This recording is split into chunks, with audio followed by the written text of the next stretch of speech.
পুরো কাঁকড়া তুলে নিয়ে চলে এসেছি। মাসির কাছে যতগুলো ছিল আমার সবগুলো দিয়ে দাও। বেশ বড় বড় কাঁকড়া, যা টেস্টি হবে না, শীতের কাঁকড়া বেশি।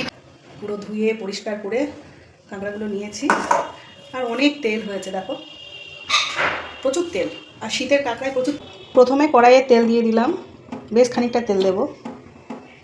এবার দেব কারি পাতা ফোড়ন, তারপরে দেবো পেঁয়াজ কুচি।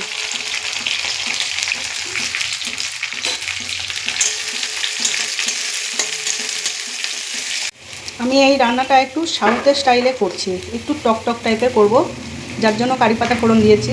সাউথে দেখবে প্রত্যেকটা রান্নাতে একটু কারি পাতা থাকে। এবার দিয়ে দেবো তোমার চেরা কাঁচা লঙ্কা আর টমেটো কুচি। এবার আমি দেব সব বেটে রাখা মশলাগুলো।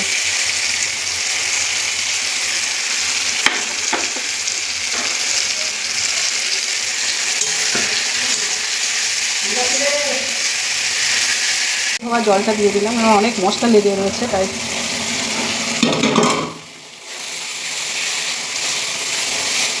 মশলাটা প্রায় কষানো হয়ে গেছে। এবার দিয়ে দেব ধুয়ে বেছে রাখা কাঁকড়াগুলো, সঙ্গে তেলটা ভালোভাবে কষিয়ে নেব। এবার দিয়ে দেব পরিমাণ মতো লবণ।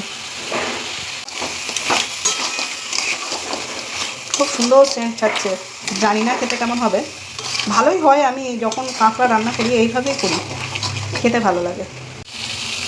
এবার দিয়ে দেবো তেঁতুলের কাঠ। খুব বেশি দেবো না, মানে সামান্য টক টক হবে ওরকম। বেশি দিলে আবার টক হয়ে যাবে, কাঁকড়ার টক হয়ে যাবে।